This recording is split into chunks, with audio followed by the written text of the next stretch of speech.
Todavía es de noche. Las estrellas sobre la Alhambra no saben lo que va a pasar hoy. Tú estás dentro. Las habitaciones huelen a madera de cedro y a yeso con inscripciones que llevan 100 años diciendo lo mismo en las paredes: no hay vencedor sino Dios. La Alhambra entera es una oración de piedra. Y esta mañana, por primera vez en 250 años, esa oración no tiene quien la escuche. Fuera, a 4 leguas, hay 80.000 soldados esperando. No van a atacar. No hace falta. Ya han ganado. Tú lo sabes desde hace semanas. Desde el 25 de noviembre, cuando firmaste en secreto el documento que nadie debía ver antes de hoy. 77 artículos. Tu nombre al pie. La rúbrica que termina 8 siglos.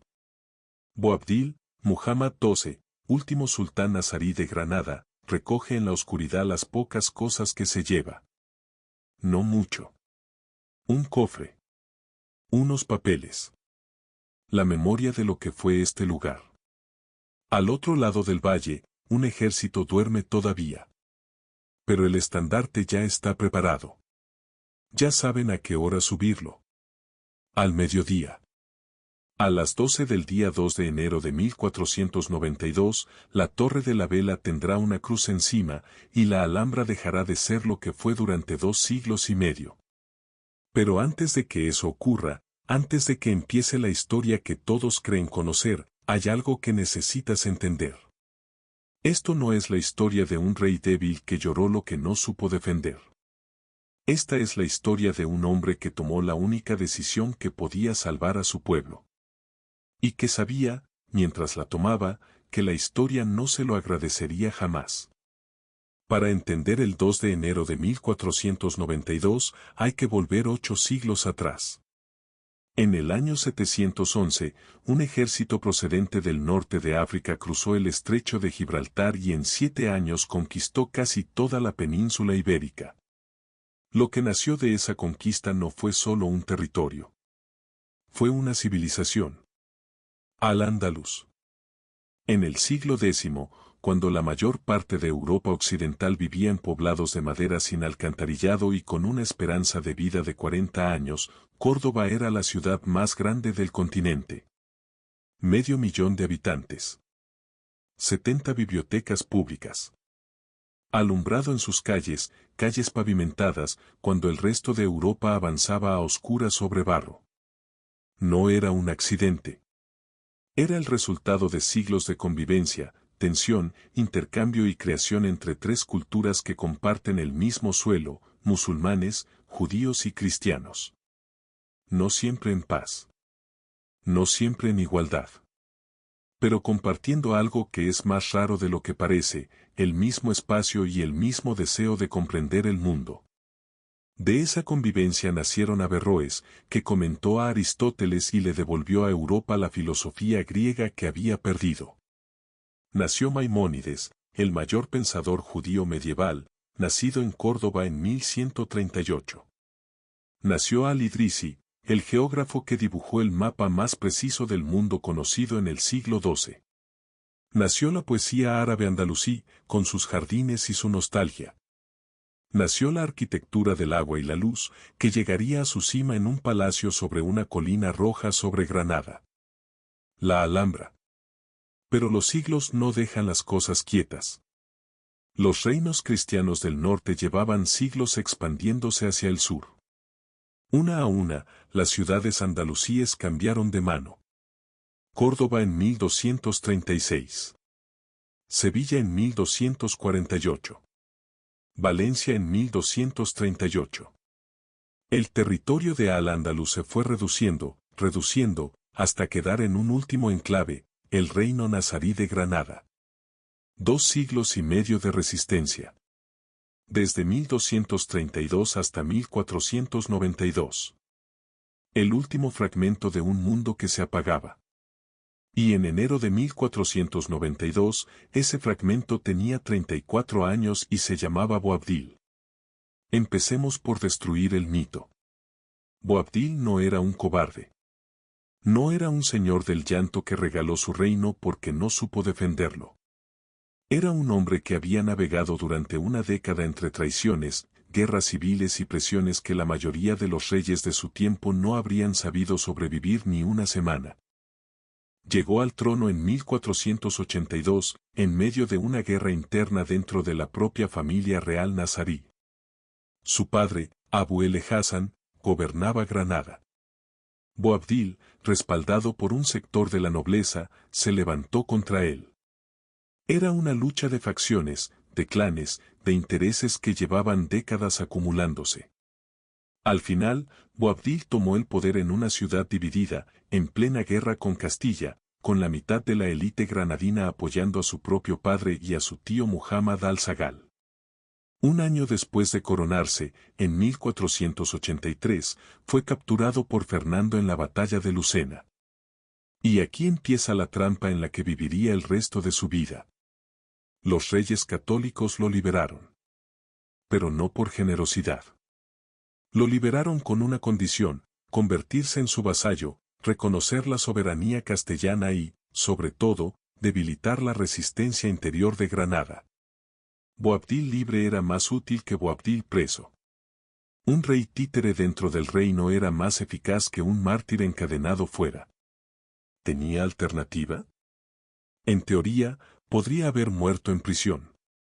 Podría haber rechazado las condiciones y quedarse cautivo. Pero eso no habría salvado a nadie. Mientras Boabdil decidía en una celda castellana, Granada seguiría cayendo sola, sin rey, sin liderazgo, sin nadie que intentara negociar una salida. Aceptó. Volvió. Y durante 9 años intentó gobernar lo imposible, un reino en guerra contra Castilla y en guerra contra sí mismo, con su tío al-Sagal controlando el norte y él controlando Granada, con los dos pactando por separado con el enemigo y los dos perdiendo por separado. Mientras tanto, el ejército de los reyes católicos avanzaba. Sistemáticamente. Ciudad por ciudad. Fortaleza por fortaleza. Y en 1487, tomaron Málaga. Málaga resistió. Eso es lo que hay que entender antes de seguir. Málaga resistió el asedio de los reyes católicos durante varios meses. Sus habitantes se negaron a rendirse. Esperaron un socorro que nunca llegó. Aguantaron el hambre, los ataques, el agotamiento. Y cuando por fin cayeron, Fernando e Isabel aplicaron la lógica de la guerra medieval sin excepciones, toda la población fue vendida como esclava. Entre 15.000 y 20.000 personas. Hombres, mujeres, ancianos, niños. Los que no podían comprarse a sí mismos fueron distribuidos entre los nobles que habían financiado la campaña, enviados como regalo a los aliados europeos, o destinados a las galeras. Málaga resistió. Y ese fue su castigo. Todos en Granada lo sabían. Boabdil lo sabía. Entretanto, los reyes católicos aplicaron otra táctica que no necesitaba espadas. A 4 kilómetros de las murallas de Granada, en 1491, construyeron una ciudad. Una ciudad entera, levantada en cuestión de semanas, con calles trazadas en cuadrícula, iglesias, mercado, plazas. Le pusieron nombre, Santa Fe. Como si dijeran, aquí nos quedamos. Podemos esperar todo lo que haga falta. El tiempo es nuestro. Y tenían razón. El tiempo era suyo. Granada llevaba meses bajo un asedio que no era de batallas sino de hambre. Los campos no podían cultivarse. Los suministros no llegaban. La ciudad se estaba vaciando por dentro, lentamente, con la precisión brutal de quien sabe que no necesita atacar para ganar. Fue en ese momento, el verano y el otoño de 1491, cuando Boabdil tomó la decisión que la historia no le perdonaría. Decidió negociar. No porque fuera un cobarde, sino porque había visto Málaga. Porque sabía lo que les pasaba a los que resistían hasta el final. Porque tenía 250.000 personas dentro de una ciudad sin comida y rodeada de un ejército que podía esperar indefinidamente. La pregunta no era si rendirse o no rendirse. La pregunta era, ¿Cómo salvar a la gente que queda? El 25 de noviembre de 1491, en secreto, Boabdil y los representantes de los reyes católicos firmaron las capitulaciones de Granada. 77 artículos. Un documento que, de haberse cumplido, habría cambiado la historia de España. Las capitulaciones garantizaban a los musulmanes de Granada la libertad religiosa completa, el mantenimiento de sus mezquitas, el derecho a seguir usando el árabe como lengua, el respeto a sus leyes y costumbres islámicas, la prohibición de investigar la fe de quienes se hubieran convertido voluntariamente, el derecho a emigrar libremente al norte de África en un plazo de 3 años, con sus bienes. Los alcaides de las fortalezas conservarían sus cargos.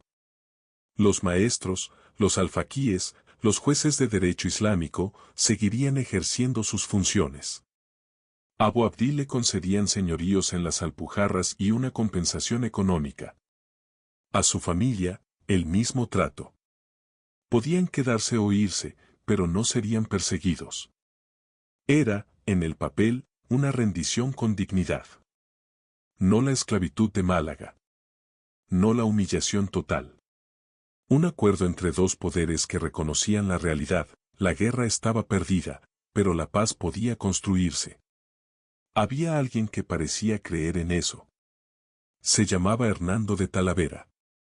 Talavera era un fraile jerónimo, confesor de Isabel, hombre de fe profunda y convicciones poco comunes para su tiempo. Cuando los reyes católicos le nombraron primer arzobispo cristiano de Granada, tomó una decisión que escandalizó a muchos: aprendió árabe. Quería predicar en árabe. Quería hablar con la gente en su lengua, explicar su fe, convencer con argumentos.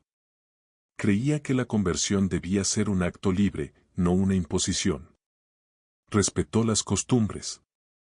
Entró en los barrios musulmanes sin soldados, sin autoridad violenta, con el único peso de sus palabras. Talavera es la cara que las capitulaciones prometían.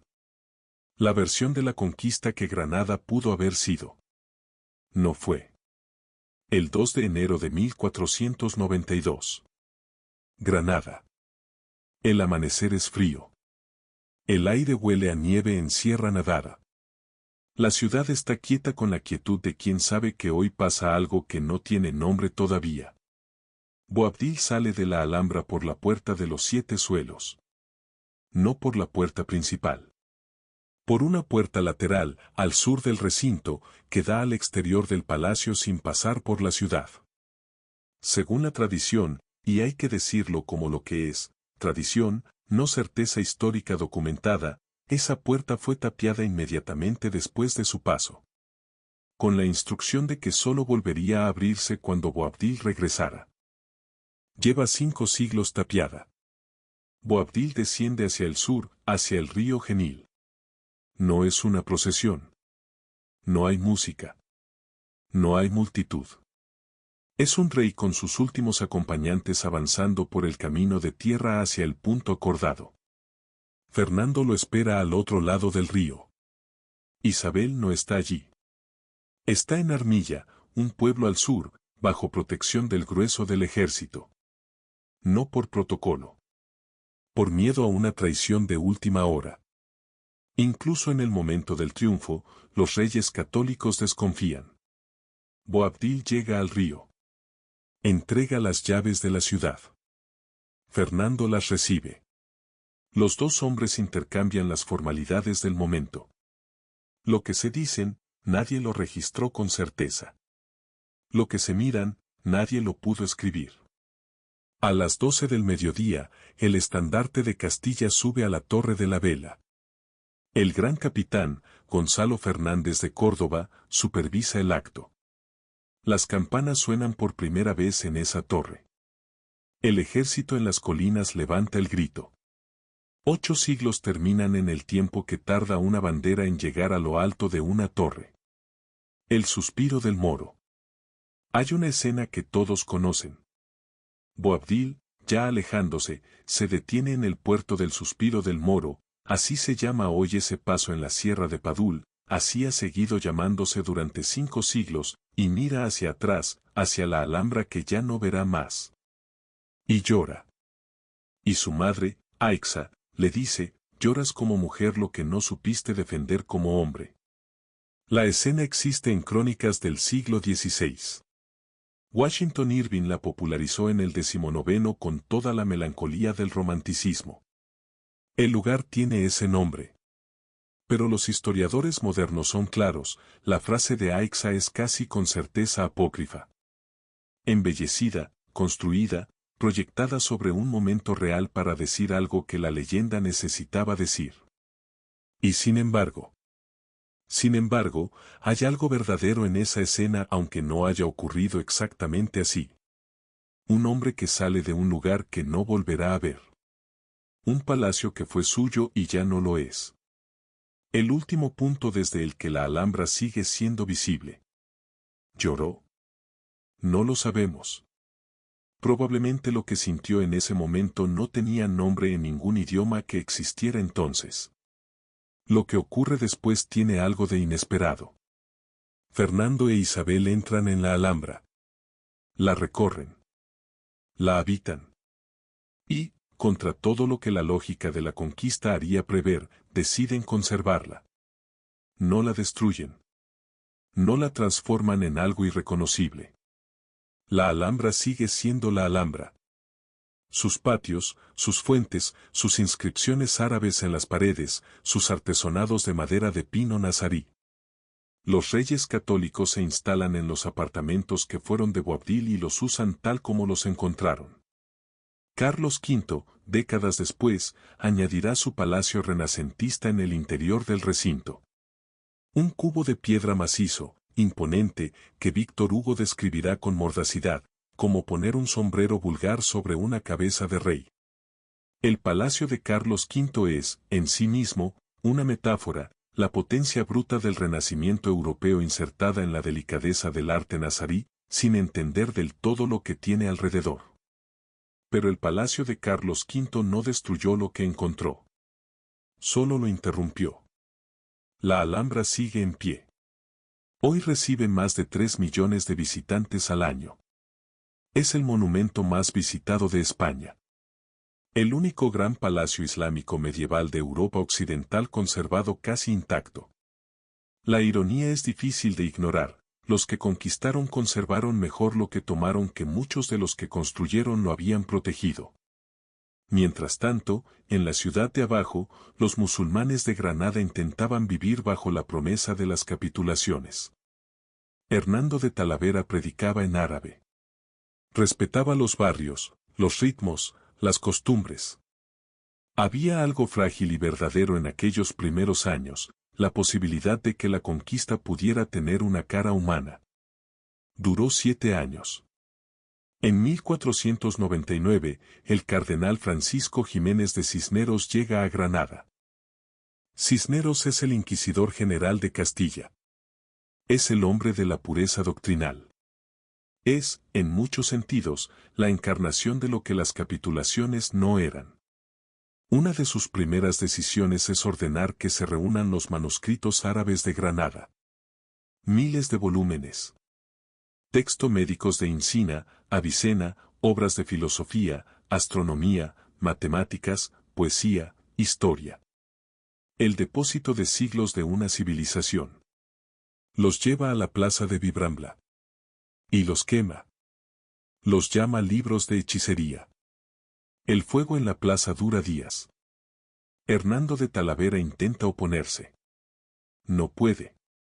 El poder de Cisneros supera al suyo, y la voluntad real está, en ese momento, con Cisneros. Lo que arde en Vibrambla no son solo libros. Es la posibilidad de una historia diferente. Las conversiones forzadas empiezan el mismo año.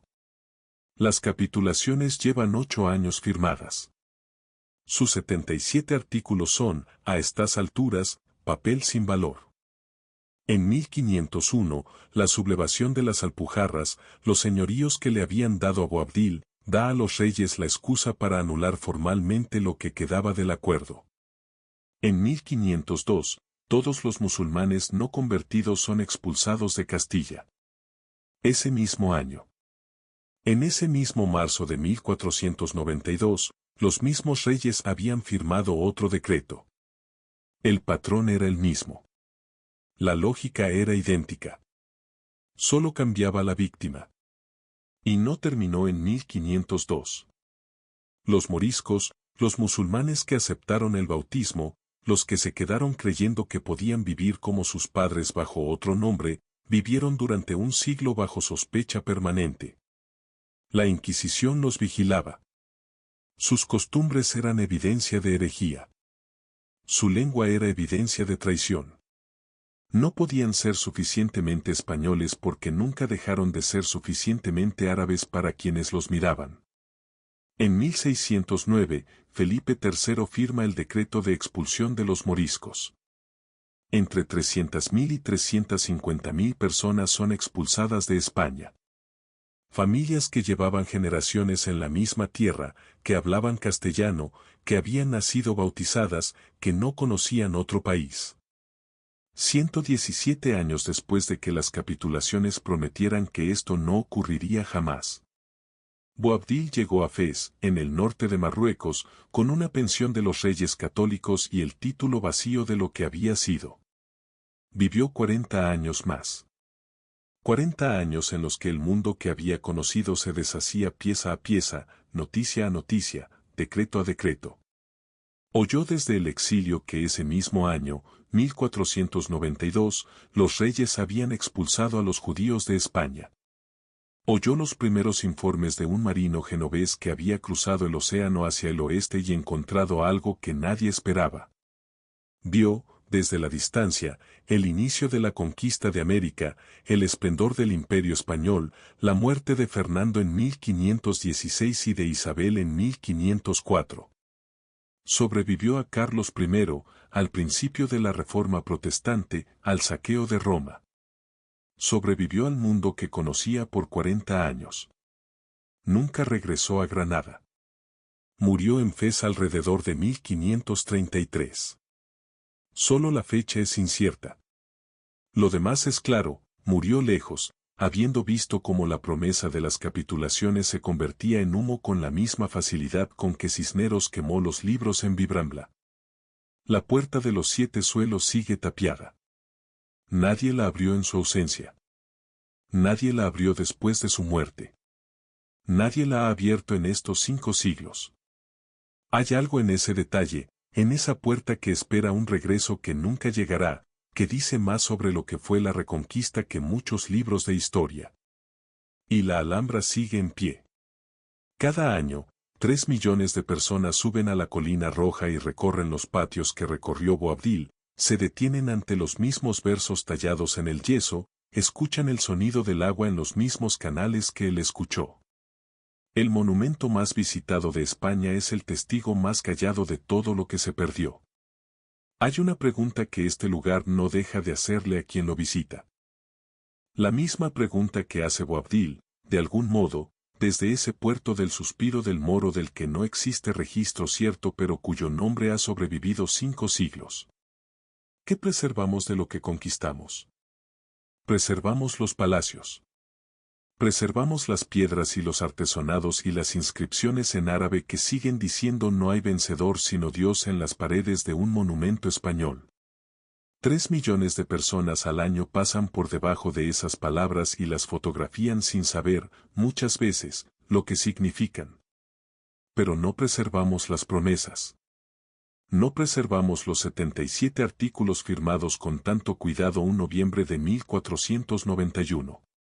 No preservamos a los hombres que aprendieron árabe para predicar en árabe.